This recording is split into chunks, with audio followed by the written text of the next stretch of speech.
Bonjour tout le monde et bienvenue dans cette nouvelle vidéo. Donc aujourd'hui j'avais envie de vous parler d'un produit, j'avais envie de vous parler du Shadowcast 2 Pro. Donc le voici, le Shadowcast 2 Pro.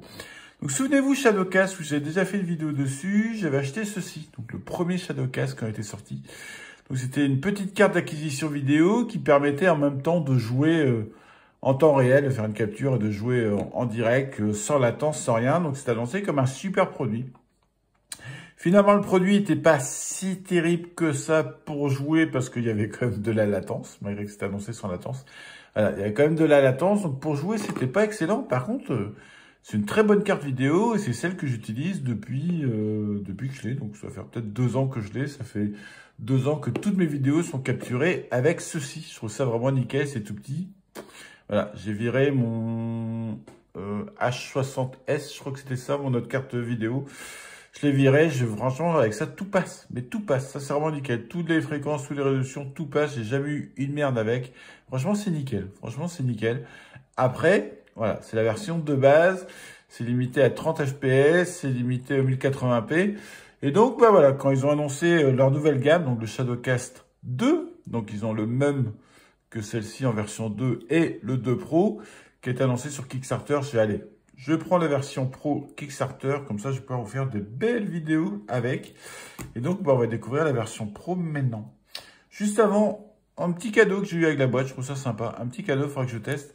Ça permet de plugger par exemple sur une Switch, clic, et d'avoir une sortie Bluetooth pour pouvoir voilà, écouter sa musique sur un casque. Je trouve ça toujours sympa, ce genre de produit, surtout ça coûte 20 balles je crois sur leur site.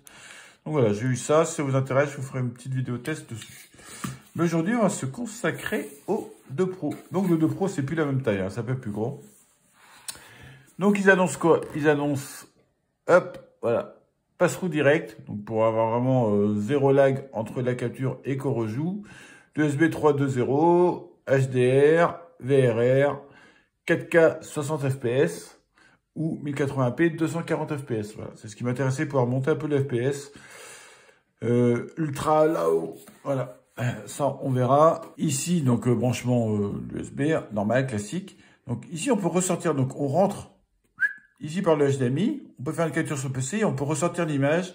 Normalement, passe-through, donc normalement, sans lag. À voir. Si ça marche, je pourrais en faire des captures et jouer en même temps sans lag. Donc, j'aurai plus de lag lorsque je fais des captures. Ça peut être plutôt sympa. Et puis, voilà, pour l'audio. Donc, HDMI 2.0. J'aurais pu mettre du 2.1. C'est pas grave.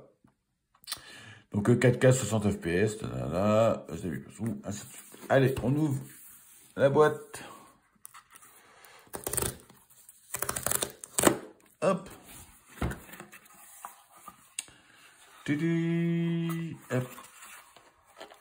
Donc le voilà. Hop. Hop.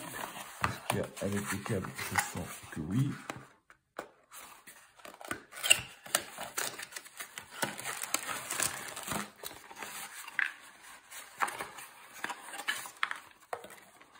Hop.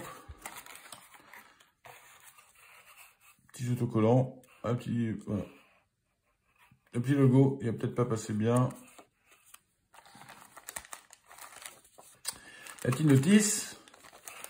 Le câble USB. Câble HDMI. Hop.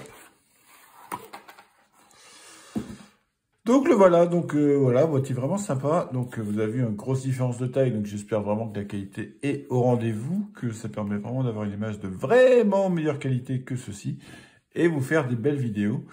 On va passer vite fait dans mon bureau, je vais le brancher, je vais vous faire une première capture avec, et puis on va voir le résultat, et puis bah, normalement toutes mes vidéos à partir d'aujourd'hui seront capturées avec ceci. Donc nous voilà maintenant dans mon bureau. Donc j'ai branché, ici vous voyez, hop, le Shadowcast qui est branché. En entrée, pour l'instant, j'ai mis l'Analog Pocket, donc avec son dock, qui rentre dans le Shadowcast. Et le Shadowcast, donc il est branché en USB au PC pour la capture.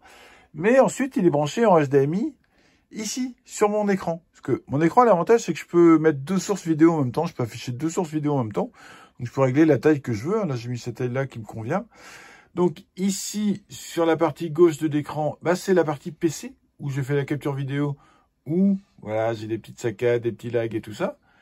Et à droite, bah, c'est la partie HDMI où l'image est vraiment nickel, comme si je jouais normalement. Donc maintenant, bah, j'ai plus trop d'excuses quand je vais faire les captures vidéo, bah, j'ai plus de lag, j'ai plus de latence, j'ai plus rien. Donc si je meurs, c'est vraiment que je merde. Voilà, j'ai plus d'excuses là-dessus. Donc ça, c'est chouette, je vais pouvoir faire des vraies captures en jouant normalement au jeu sans lag. Ça, c'est chouette. Ça, c'est vraiment super chouette. Et bah pour finir cette vidéo, je vais vous faire une capture directe de l'entrée HDMI. Comme ça, vous allez vous rendre compte un peu du signal. Par contre, j'ai pas réussi sous OBS. Alors, soit je passe en ultra wide, mais ça m'intéresse pas. Soit je suis en 1080p. Voilà. Donc, j'ai réglé, tant pis, en 1080p 60 fps. Je vais vous faire cette capture-là, comme ça, pour l'instant. Et puis, bah, je vais prendre le temps après de vraiment régler cela. Donc voilà, je lance une partie. Donc là, vous avez le signal capturé. Donc on va voir s'il est propre. Mais moi, je peux jouer de manière parfaite. Et ça, c'est chouette. Franchement, c'est chouette de pouvoir jouer nickel tout en faisant une capture. C'était un peu chaud depuis 2 ans, 3 ans, je sais pas trop depuis quand j'ai le Shadowcast. Chaque fois que je capturais, chaque fois j'avais des lags de l'input et tout. C'était un peu chiant. C'était un peu dur. Là, au moins, je peux jouer de manière parfaite. Hop.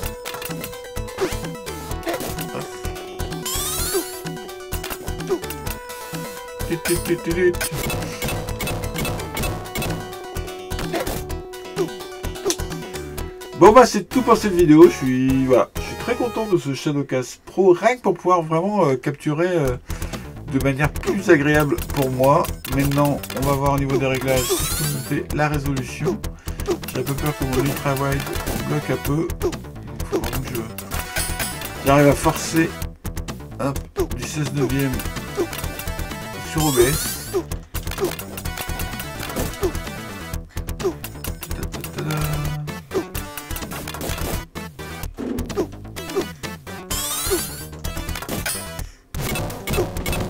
Oh, j'ai fait mourir. J'ai fait mourir. Allez, c'est tout pour cette vidéo. Bye bye tout le monde.